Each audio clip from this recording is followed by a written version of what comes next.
FM 94, The Dark. JC hanging out with you, and it is that time once again to get to know a band that we play here on The Dark. And on the phone right now, I'm talking with the lead singer of the band, Sakara. His name is Danny OBrien, and I know these guys, Sakara, really excited because they are going out on tour with Skid Row. And Danny, I'll bring you in right away, and you guys, in fact, are packing right now for that tour, aren't you? Oh, yeah. In fact, we had to do this interview a little bit later because of that. On my fault. It's very hot and sweaty out here, and we're packing everything in, just getting ready. We're going to be going out for about 18 days, I believe, and 17 shows, I believe, as far as I know. So it's going to be pretty wild. I'm a big fan of those guys now. I've been listening to them like crazy, and they're amazing, so I'm looking forward to going out and playing with them. You know, and I guess the question is, obviously, I'm a little probably older than you, and maybe, I guess I haven't asked what your age is, but I kind of grew up with Skid Row. Maybe you didn't so much grow up with that. Am I correct on that? I didn't. I was a 90s rock kid, Pearl Jam, Alice in Chains, a little dabbling in punk like Queens of the Stone Age, Misfits. Mm-hmm. Distillers, kind of stuff like that. So Skid Row is a little bit out of what I would have normally grown up on, but I've always appreciated them as a band. And since we knew that we were going out on tour with them, I went out and I bought all their albums, and I'm listening to them nonstop. I love it. Well, okay, so obviously you've been listening to their albums. Is there a song that just stands out to you that you really like by them? Slave to the Grind is probably amazing. If I had the CDs in front of me, I'd just been listening to them in rotation. The new album, United World Rebellion, is actually one album, and hopefully I get to talk to them about this because it stands up with any new rock band that is out there today. It has that 80s kind of flair to it, but it has a new rock edge to it that I think everybody that goes out and sees them play is going to be hugely impressed. Let's talk about your band a little bit, Sakara, and obviously, how did the band Sakara all come about? The current members are me and Mike, who is the drummer. We were in a band beforehand, and I joined up before Mike. And Cody and Joe, who are the guitarist and bassist, formed the band before us. We played a couple shows with them, and they lost members, and we had been networking with them at the time, and they asked us to come and try out, and things clicked and worked, and we did a demo album with them and ended up hooking up with Pavement Entertainment that we're working with right now, who had us go in and completely redo the album, which now that we're all done with that process, it's a blessing that we did that. You know, and I was doing a little reading about you, too, and that album, actually, that was produced by Johnny April of Stain. Am I correct on that? Yes. And that's, first of all, and you guys are out of Massachusetts, right? Yep. So you're right in the backyard of Aaron Lewis and Stain, first of all. And secondly, then you go in and you produce your album with the guy that helped produce Stained albums. That's got to be a pretty cool deal. Yeah, obviously being from the area and being a 90s rock kid, they were a big influence for me, and I know Cody, the guitarist, as well. And Johnny saw our video. We posted a video online, like a live video. And he contacted us, and luckily it was within the first week that we were back in the studio, and he said he wanted to come out and produce us. And it was going to be one song, and he came out and did the one song, and then told us he wanted to stay for the whole album.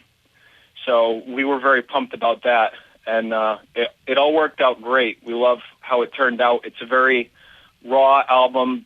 Nothing's too overdone. No, We wanted to make it as close to live sounding as possible.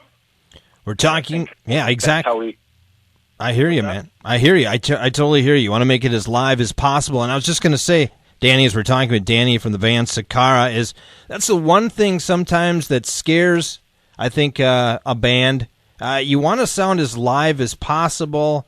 You don't want to be, basically cookie cutter inside the studio all the time, because when you actually go out on tour and then people listen to you and it doesn't sound like anything that was on the album, people are like, what? Well, that's why you see the big glowing apple sign on most side stages of bands now at this point, because they can't keep up with what computers can do. But that's hopefully a trend that we will keep on going with as we progress as a band, because I've always loved live music. I like hearing the grittiness and just a natural person's voice, or even if they mess up a guitar line or take it too far beyond what it is on the album or whatever. There's a personality to it. And as long as we can keep that on the album and step it up a little bit when we play live, I think we're going to be in good shape. The band name Sakara. How did that all come about? Do you know the story behind that? A little bit. Cody, the guitarist, I believe, was watching a National Geographic documentary. I could be getting this a little bit off, but I think it was a African tribe, and they were beating on drums, and the drums were called Sakara. Okay. Gotcha. We're talking with Danny OBrien. He's the lead singer of the band Sakara, and they actually are going out on tour with Skid Row. And this is the first kind of, you were talking to me before we went on the air, really the first tour that you guys are going some distance. Am I correct on that? Yes. We've done some shows with bigger bands, like Non-Point, Seven Dust, All That Remains, and then we actually were able to hook up with Stained for a long weekend a few months ago, which was great. And now we've kind of like set our base of where we should be. The album's all done. Everything's out. So we're going to spend the next 20 days going out with Skid Row and hoping it's going to be a blast. I got to believe it is. And, the cool thing about it is obviously you guys are kind of learning the business as you go. Learning it from a band like Skid Row, who's been around for a while, I think it's definitely going to help you, not only as an artist, but just in general to figure out this music business. Oh, yeah, of course. We thought we knew a little bit when we were in the studio and working with Johnny April, and then we went and saw what it's like to be a band of his caliber live, and that was just the 3 dates, and it was such a learning experience. I can't imagine what 18 days with Skid Row is going to be like. I want to ask you a couple questions here that I normally ask when I do interviews. And obviously you guys are a new band, so this sometimes isn't the easiest to ask some of these questions. But first of all, what current band in active rock do you listen to right now? For me personally, Queens of the Stone Age is probably, I cannot get enough. I think the new album's called Like Clockwork. Mm-hmm. They're huge on my list, and I know for the rest of the band, Chevelle is a big part. We have a lot of influence from local bands like All That Remains and Killswitch Engage are from our area as well. Cool. What's in your music collection, Danny, that might shock me?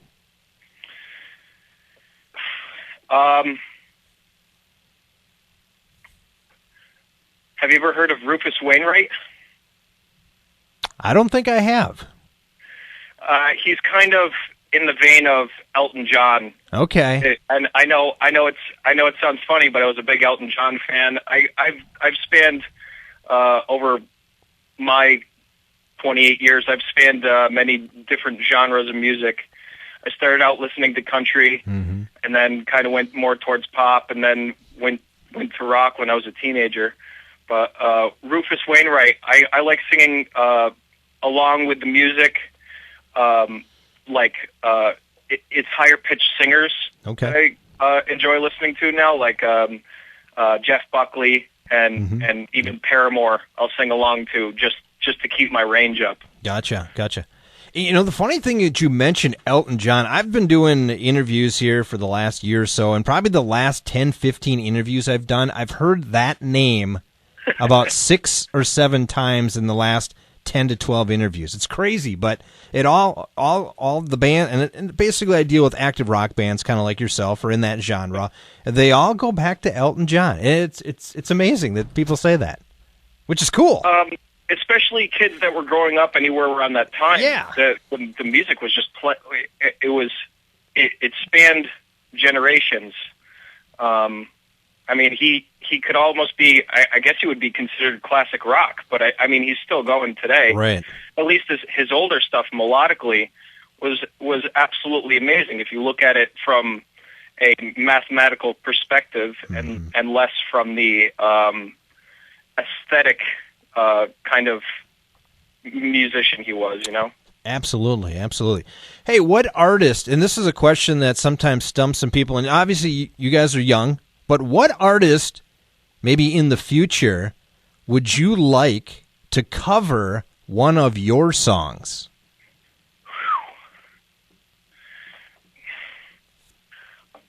I don't even know if I could pin that down at this point. I'm hoping. I don't think anybody that's our senior would consider to do that. I'm a big fan of Incubus. Okay. I would love Incubus to cover one of our songs, but I don't think we're at. Wait. It's hard to even put yourself at the level of the bands that you appreciate so much. Right. So I'd say an up and coming band. You would hope that they would find your music to be worthy enough to cover. Well, you know, it's interesting, and maybe ask the guys from Skid Row. Maybe they'd want to do it sometime.